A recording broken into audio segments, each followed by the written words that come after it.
What's up, everybody, and welcome to Adamantality World. I'm Adamantality, and we talk about all things WWE, UFC, and whatever else is on my mind. Today, we're going to discuss my predictions for UFC 200.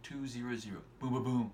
But first, we have a little breaking news today. Our good friend Jon Jones is back in the news. He got pulled from the card for a possible doping violation. Way to go, Jon, letting everybody down once again. Yep, you wanted to fight Daniel Cormier so badly, but apparently now you can't because of possible doping violation. Let's give him the benefit of the doubt and say maybe somebody put something in there they weren't supposed to, and they mixed something in there, and then he got flagged for having substance in there. Maybe it was something was maybe they tested it incorrectly. Maybe that's what it was. Maybe someone tested incorrectly. They got the wrong sample, and Jon Jones is innocent. All right, cool. That stinks for Jon Jones. He was going to be the headliner, the main event of UFC 200. He's going to get to finally possibly shut up Daniel Cormier. I bet it on Jon Jones to beat DC when they were going to fight at 200. Granted, DC seems a lot better. He's got a lot more confidence. Jon Jones isn't in his head as much, so DC, I think, was going to do a lot even closer at beating Jon Jones this time, but I still think he was going to be that close to beating him, but still not pulling through with it. But I guess we'll never know because Jon Jones failed the drug test. Now let's pretend like he did do it. Who knows? Maybe he had some kind of steroids in there. They said the test was back from in June. They said maybe he had steroids. Maybe he did coke again. Oh my gosh! Like if they find out that it was something that he did and there's no way they can pin it on anyone else, I say you get rid of Jon Jones forever. I know he's going to be banned for 2 years if it's his second offense, but you have two jobs, Jon. Train and use your God-given skills that people would kill to have. I couldn't even imagine having those skills. I work out. I'm nowhere near as big as him. You can look at me and tell. I will never be as big as Jon Jones. I will never have the skill of Jon Jones. Jon Jones was given these skills, these abilities, and if he failed his drug test because of his causes, he's peeing on every single fan, just like R. Kelly, just not quite literally, just figuratively. He really hasn't peed on anyone, but it basically might as well have. So many people were excited about this fight. I was excited to see this fight for this belt. He said he hates the interim belt. Well, you don't get to have the real belt now because you screwed that one up. Let's see, you have to wait 2 years. That's 2 years where DC could be sitting on top, being sober, like he likes to say, not doing drugs like Jon Jones possibly did. Like I said, once again, he may have not done anything. He may just be an innocent guy who's been pinned as guilty. But he's been here before. He's been in trouble with coke. He's ran red lights under the influence. He's broken pregnant mom's arms. He ran away back and forth. He's had trouble with the law. This guy is just, he's a criminal with a great gift. That's all it is. He was given a great gift and he's a criminal. This guy should be locked away, put away. He shouldn't be banned for 2 years if it's something like that. If he's like, oh, you're doing cocaine. You know what? Cocaine's illegal. Put him in jail. You know what? Have him fight off people for 2 years, for 365 days a year. See how well you do then, Jon. If you come back, you're a monster, or you don't live to make it through. You get a shiv in the side when you're asleep at night. Is it ridiculous? Fans, hard-working fans, wanting to see this fight, and you just screwed it up. All that training, all that, like, oh, I can't wait to get back. Oh, this interim belt doesn't mean anything to you. Well, you screwed that one up. Now, let's go on to the other fights. Hopefully they don't get tested for drugs or anything like that. I hope they don't. So the first fight of the main card, we're going to skip the other cards because there's tons of good fights, but we're going to go to the main card. First fight, we got Travis Browne versus Cain Velasquez.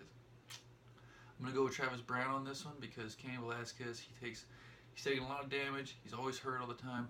I have another video where I discuss about Cain Velasquez and how much I love that guy because this guy never fought when he had the belt. If he didn't have the belt, he'd fight 3 times a year, 14 times a year, whatever, to get to the belt. But as soon as he got the belt, oh, my shoulder hurts. Oh, I have an ingrown toenail. All right, so I'm not a big Cain Velasquez fan.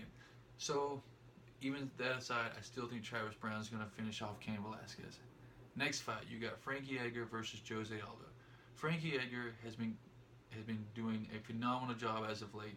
He's lost to Jose Aldo in the past, but that was back when Jose Aldo had that era of invincibility where no one could beat him. But on my birthday last year, Conor McGregor put that one down real quick. 13 seconds, he knocked Jose Aldo out. And if we've learned anything from Brazilian fighters, as soon as they lose, they don't win too often. We got Anderson Silva. As soon as he lost to Weidman, he hasn't won since. He's fought like 3 or 4 times. You got Renan Barão. As soon as he lost to TJ Dillashaw, he couldn't get his stuff together. So on and so on and so on. So I'm going to go with Frankie Edgar. Even though I'm not a fan of him, I think he's going to beat Jose Aldo. Then we have Meisha Tate versus Amanda Nunes. I haven't seen a whole lot of Amanda Nunes' fights and really know much about her, but from what I can tell, she's really good. She's a fast starter as opposed to Meisha Tate, who's a slow starter. So the first round is probably going to go to Amanda Nunes if she can't stop her. But if Meisha Tate can withstand the first round, I say Meisha Tate takes her at some point, because if we've learned anything from Meisha Tate's last fight, if you scratch all the other fights that Meisha Tate's ever done, all the other rounds, we learned against Holly Holm that you cannot count Meisha Tate out. She went to the 5th round with Holly Holm. She was down, but she wasn't out. And she finally took her to the ground, got on the back, rear naked choke, choked Holly Holm out to become the new UFC Women's Bantamweight champion. This is a lady who lost 2 times to Ronda Rousey, and then Holly Holm beats Ronda Rousey, then Meisha Tate beats Holly Holm, who beat Ronda Rousey, who beat her twice, and then she's still the champ. So I got Meisha Tate beats Amanda Nunes. I said if it goes down to the first round, if somebody's going to win on the first round, I got Amanda Nunes, but I think Meisha Tate's going to withstand the first round, and she's going to beat her maybe 3rd round. Probably could even go to decision. You never know. But I got Meisha Tate on that one.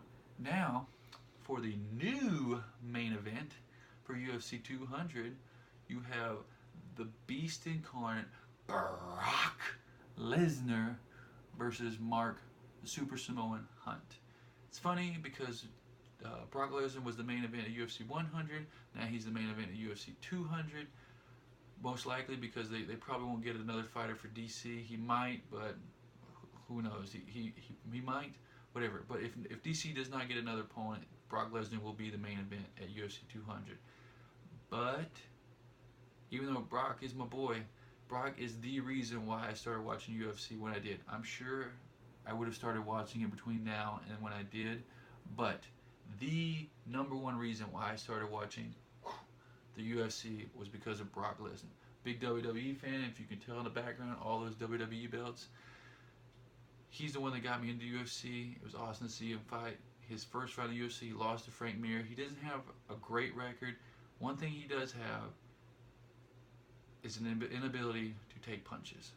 This guy, when he got hit with Shane Carwin, he retreated.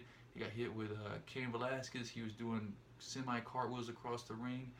Heath Herring, he did pretty good. Randy Couture did good, but that's because Randy was like 40 or 60 pounds lighter than him. It's much easier to over-muscle somebody when you've got 60 pounds on them and they're all muscle. And then Mark Hunt, he's a great wrestler. He's got even better takedown defense than Brock Lesnar. And Brock Lesnar's the wrestler, and Brock Lesnar's going to have to take Mark Hunt down. Careful how you say that.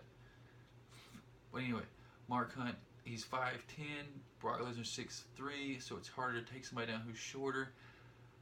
I honestly don't think this is going to be the same result for Brock Lesnar as UFC 100. UFC 100, he beats Frank Mir, becomes the undisputed UFC heavyweight champion. Granted, this isn't for the belt, but I'm going to say Mark Hunt wins because everybody knows Brock Lesnar hasn't been shy about what the game plan is. Mark Hunt's going to try to knock him out. Brock Lesnar's going to try to take him down. All Mark Hunt has to do is time a knee perfectly or an uppercut, hits Brock right in the face. Brock is going to retreat, and it's going to be over. If he hits him hard enough to, like he's done everybody else, he just uppercut him one time. When Brock shoots in, he goes uppercut. It could be lights out right there. I'm pretty sure that's how it's going to end for Brock Lesnar this week. It stinks because I'm rooting for Brock, but I want Brock to win, but I think odds are Brock's going to lose. And those are my predictions. Hopefully, let's see how they go. I think I'll be right, but you never know. We'll find out tonight or this weekend on July 9th at UFC 200. Hope you like the video. Like, comment, subscribe. Check me out on Instagram and Vine. The links are down below, the names. at @AdamMentality for Instagram and at @AdamMentality12 for mine. Follow me on there. I got some funny videos, some stupid videos, some funny stupid videos, and that is about it. Thank you so much for watching. I hope you enjoyed. Peace.